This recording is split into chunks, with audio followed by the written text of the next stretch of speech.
Falling leaves, rising light. Chapter 14. Final exit.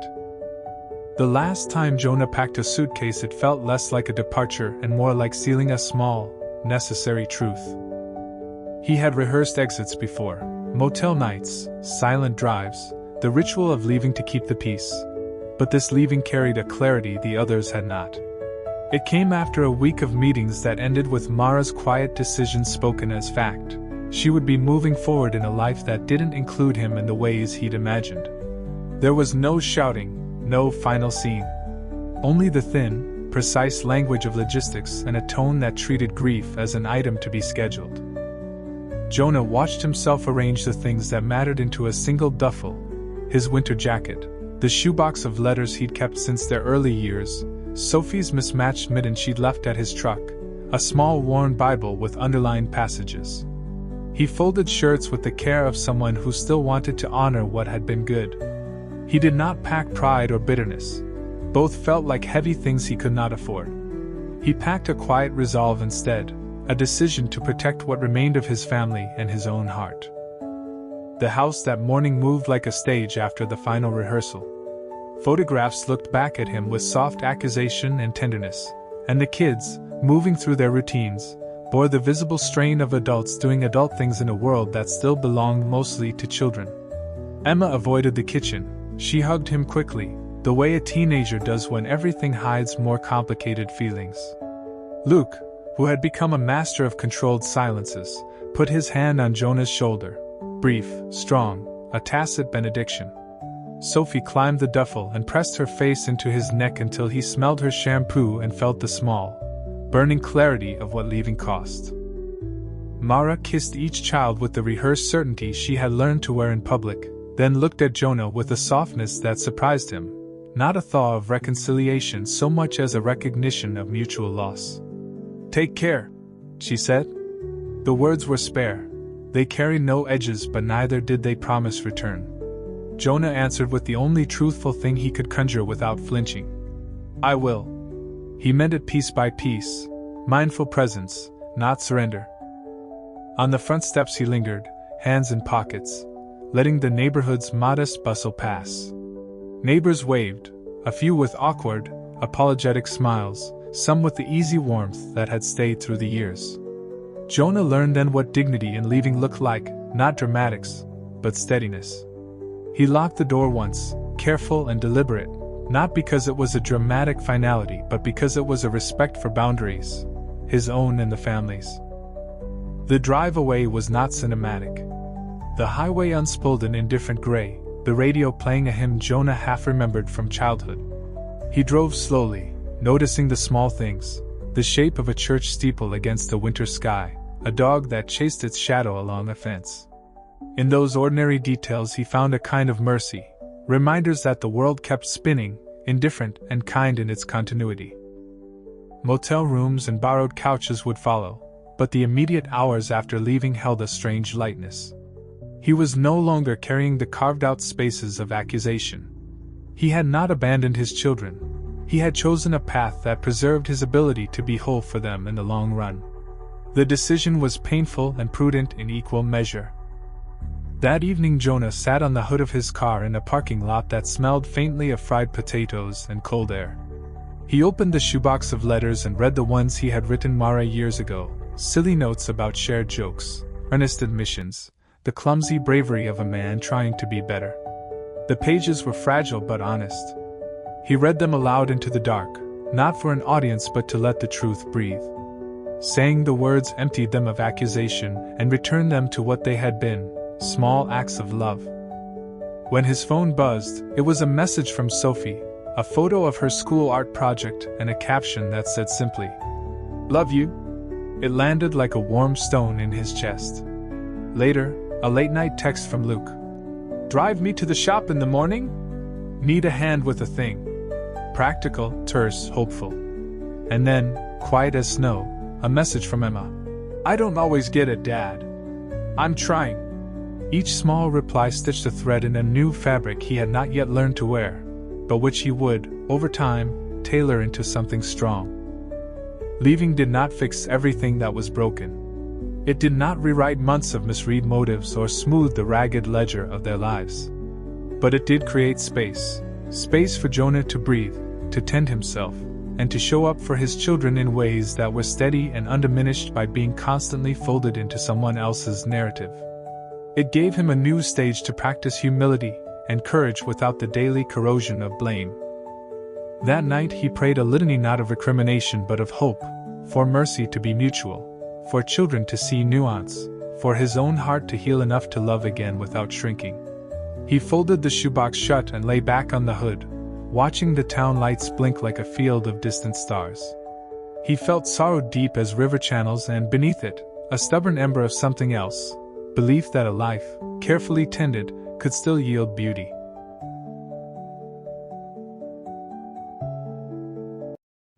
Falling Leaves, Rising Light.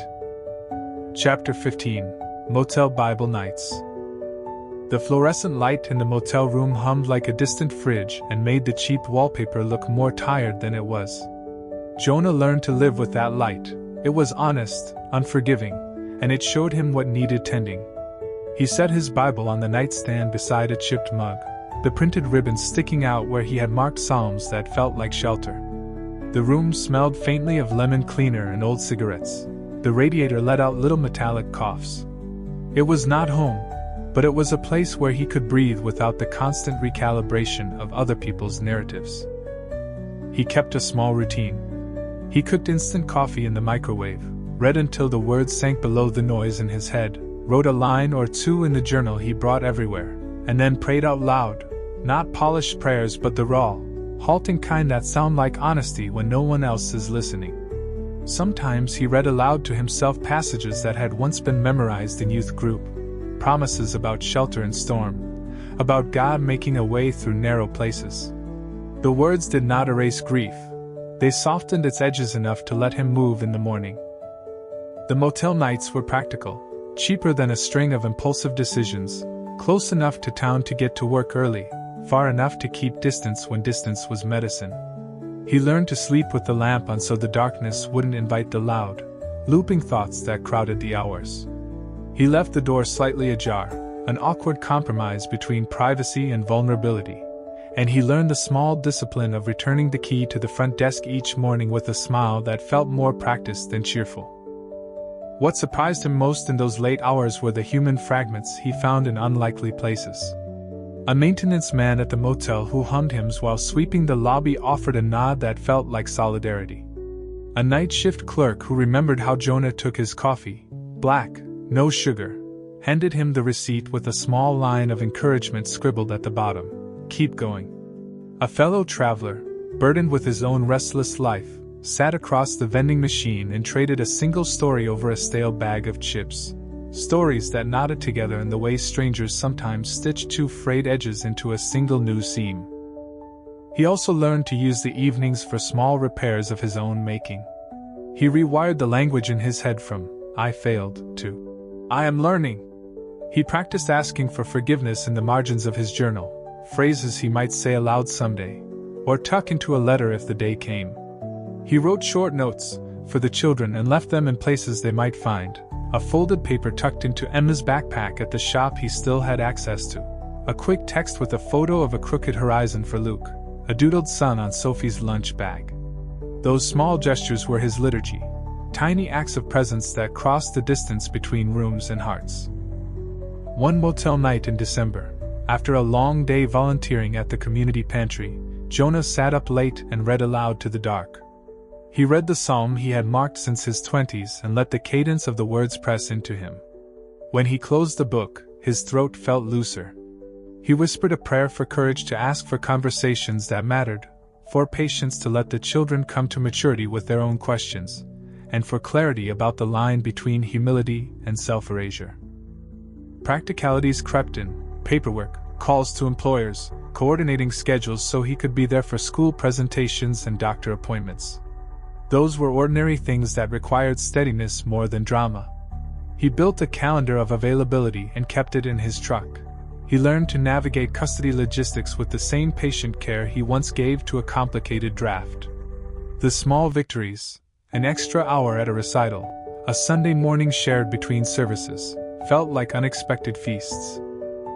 The Motel Bible nights also taught Jonah to accept kindness he hadn't asked for. Little offers came his way: a volunteer at the pantry who brought over a casserole, Pastor Reyes who, without fanfare, offered a set of counseling sessions, and the church's small scholarship to help with therapy. Those gestures were sober and practical, not theatrical rescues.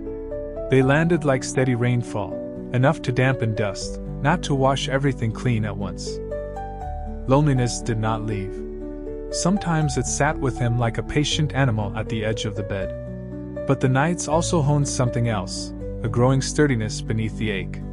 He began to notice his own edges, what he would no longer accept and what he would keep fighting for, always in service of his children and his own capacity to love without shrinking. He found pockets of joy: Sophie's laughter in a short voice message, Luke's clumsy selfie, Emma's half-apology text at dawn. Those small lights kept him going. By the end of those motel evenings, Jonah often felt a quiet readiness.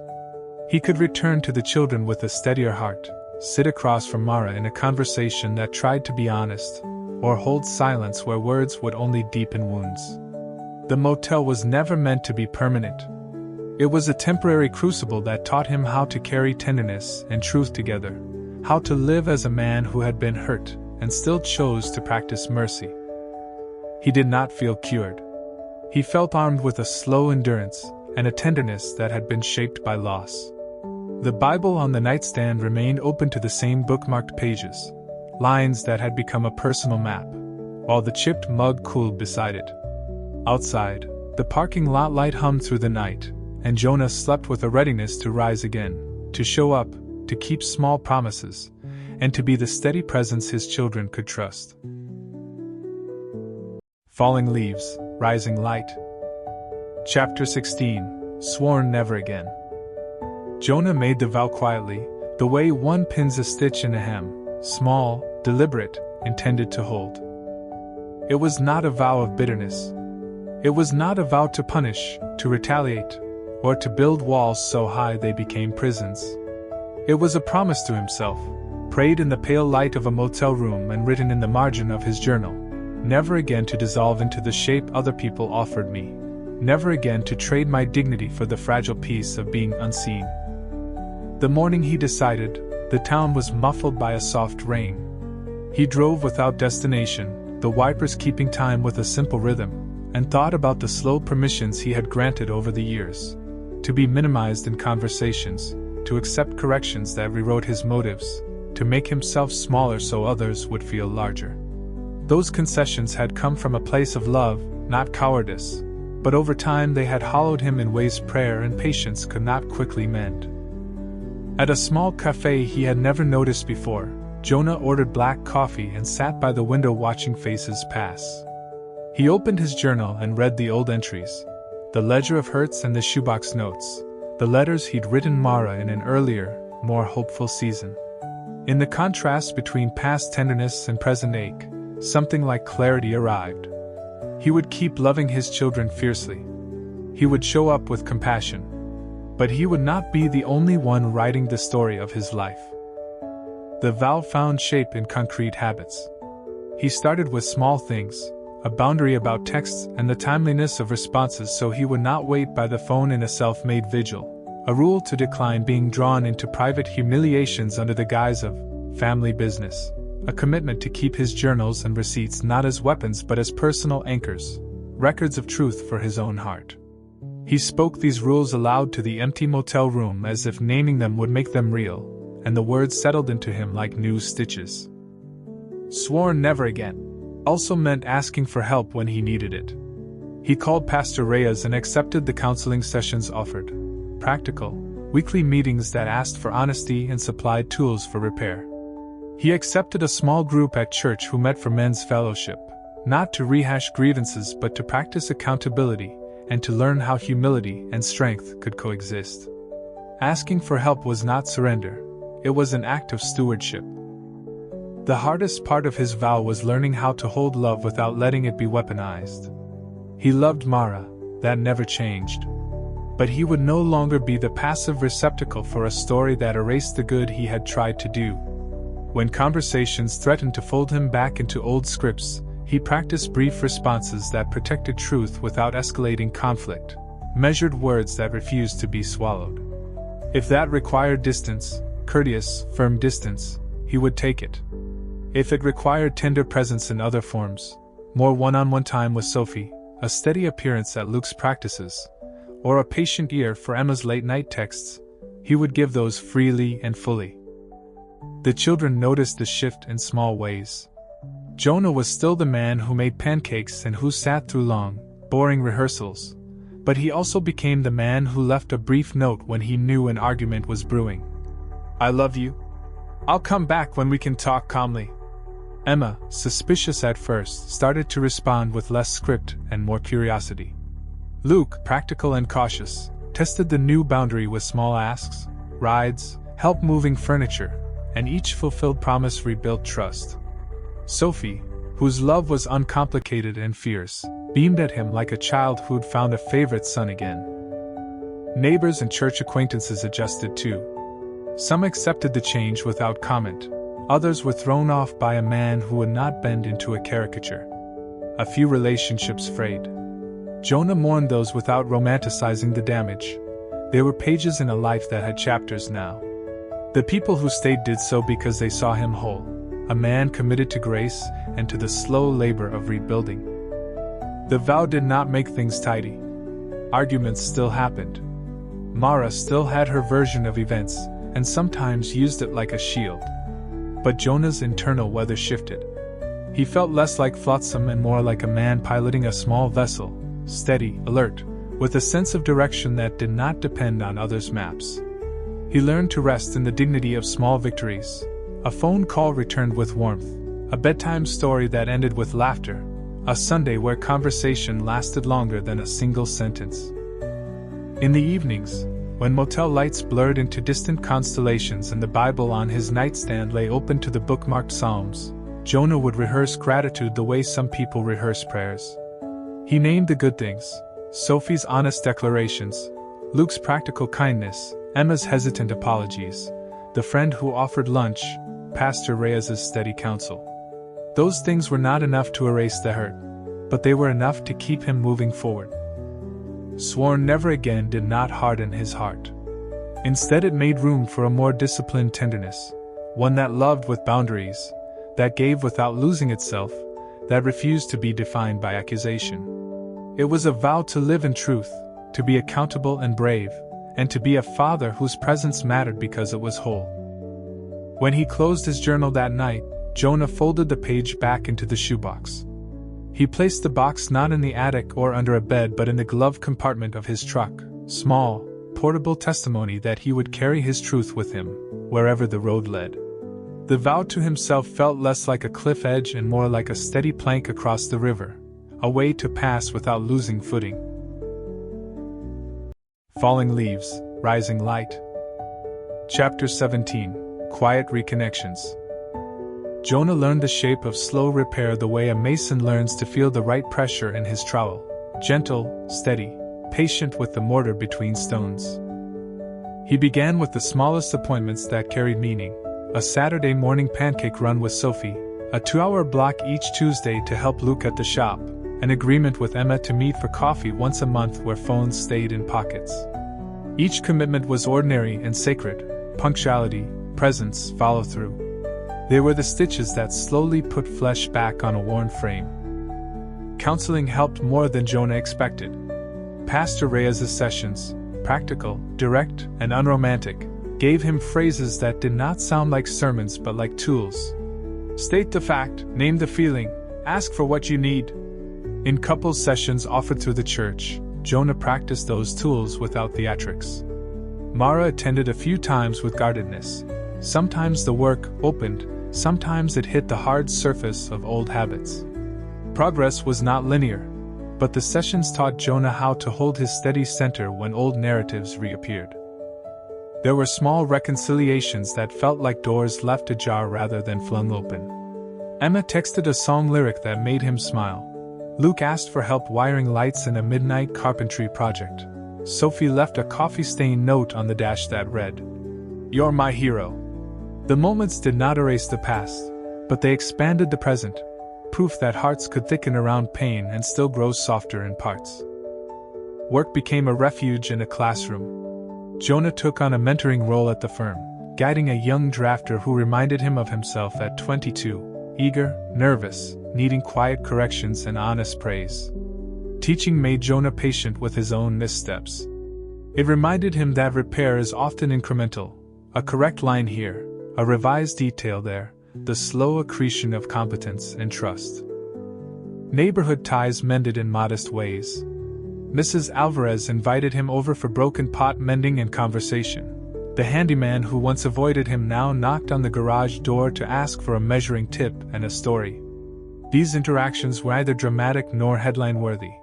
They were ordinary civility returned in kind, the slow knitting of a life back into communal fabric. Not all attempts at reconnection took. Some conversations with Mara ended with the familiar finality. Some neighbors kept their distance. Jonah stopped treating each closed door as judgment on his worth. He learned instead to read them as part of the landscape, obstacles to navigate, not signs of ruin. One ordinary evening, Jonah sat on the porch with a thermos of coffee and watched Sophie practice the recorder on the lawn, notes wavering then landing steady. Emma leaned against the jamb with a half-smile, offering a commentary about the piece that made them both laugh. Luke came out from the garage, hands oil-streaked, and tossed Jonah a rag without fuss. The simplicity of the moment felt like a sacrament, presence, ordinary and true. He still kept the shoebox in the glove compartment, but its weight was different now, less evidence, more reminder. He had sworn never again to dissolve into other people's narratives, and the vow had not hardened him so much as clarified what he would protect: his integrity, his tenderness, and the right to be seen whole by his children. Repair was not a destination but a practice. Jonah practiced it like prayer, daily, imperfect, faithful. In the quiet reconnections he found a life that could hold sorrow and laughter at once, a life where the children's faces shifted from echoes to conversation. The future remained uncertain, but it felt inhabited by possibility, small, stubborn, and luminous enough to keep walking toward.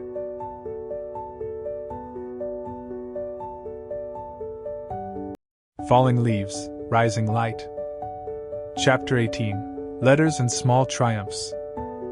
Jonah found that certain repairs arrived most honestly on paper. He started writing more deliberately, notes to the kids, short letters to Mara when a face-to-face felt too volatile, receipts tucked into the shoebox as both record and ritual. The handwritten thing mattered, a scrawl that could be held, folded, reread. It required time and care and therefore felt like testimony. He left a note in Sophie's lunchbox that said only, "Saw a butterfly today. Thought of you. Love, Dad." She later told him she'd kept it in her desk like a small treasure until the glue gave out. Letters also served where conversation stumbled. After a session where words between him and Mara had slid into old grooves, he wrote a page and left it on the kitchen table, calm, unblamed, honest. He did not demand a response. He simply wanted his truth present in the room where shadow claims had been made. Later that week Mara slid a sticky note back across the table, 2 sentences. "Read it. Thank you for saying things plainly." It was not reconciliation, but it was acknowledgement, and sometimes acknowledgement was the first door that opened toward anything larger. Small triumphs accumulated like pennies in a jar. Jonah drove Sophie to an early morning choir rehearsal and watched her stand taller afterward. A teacher pulled him aside to say how much his gentle encouragement had mattered. He helped Luke wire the wiring in a client's storefront and saw the boy move from hesitant apprentice to someone quieter with confidence. Emma accepted a part-time internship at the design firm where Jonah mentored the new drafter, an arrangement that made him proud in a way that was not boastful but steady and true. Work offered its own ledger of small wins, a difficult blueprint passed inspection with praise for clarity. A client called to thank him for staying late to fix a critical error.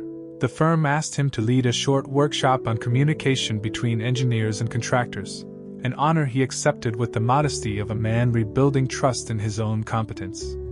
Each success was a small argument against the narrative that had narrowed him. There were awkward moments too. A letter Mara wrote asking for certain logistical boundaries stung with the old cadence of control, and Jonah stewed before answering with measured calm. Not every exchange healed, some only clarified the distance and helped him set better boundaries. He learned to let those letters be what they were, documents that mapped a family in transition, not declarations of final judgment. Aside from the correspondence, Jonah discovered tiny, stubborn openings that felt like mercy. A neighbor waved without the caution that had once frayed politeness. A father at the soccer field thanked him for coaching a practice. Pastor Reyes surprised him with a book on grief and new beginnings, scribbled with a note inside. For when the night feels long, read aloud. Those objects and gestures were not rescuing miracles but steady weather, enough to soften frost. The children's growth kept him humble and hopeful. Emma began to bring her sketches home for critique. She argued for color choices and laughed when Jonah suggested an impossible texture, then tried it anyway. Luke, who once offered only clipped logistics, started to text photos of projects with captions like, "Look what we built!" as if handing a small gift. Sophie's questions shifted from script to curiosity. "Why do people tell stories like that?" she asked one afternoon while they baked cookies. Jonah answered, careful and patient, and felt the conversation plant a seed. Sometimes he wrote letters to himself, short remembrances of a day's grace, notes about where he'd failed and where he'd learned, small prayers folded into the journal he carried. Those pages steadied him on brittle days. He read them aloud in the motel room like a benediction before sleep. Romance was not part of his agenda. If anything, Jonah's life felt fenced to protect tenderness, his own and what the children needed. He did not close the door to the future, but he chose to steward the present with a discipline that felt more like vocation than longing. There were no quick fixes, and he learned to accept the slow arc of restoration. By late spring, the shoebox felt lighter and more like a map than an indictment. The letters inside were faded at the creases but alive with the traces of voices, his, theirs, the small replies that marked the shape of days. The small triumphs had not reassembled everything that had been lost, but they had remade a way forward, a life threaded with intention, accountability, and the ordinary courage to keep showing up. One evening, after Luke's new lamp stayed lit and Sophie's recorder finally held a steady note, Jonah stood by the garage doorway and watched his children move through the yard as a family in the making, not yet whole in every respect, but surprisingly, insistently present. He folded his hands around a warm mug and breathed out a prayer that was equal parts gratitude and petition, for more small triumphs, for patience to see them, and for the stubborn hope to keep writing, speaking, and living the truth he wanted the children to one day read back. If Jonah's story resonates with you, hit like so others can discover it too. And subscribe for more stories that speak to the heart.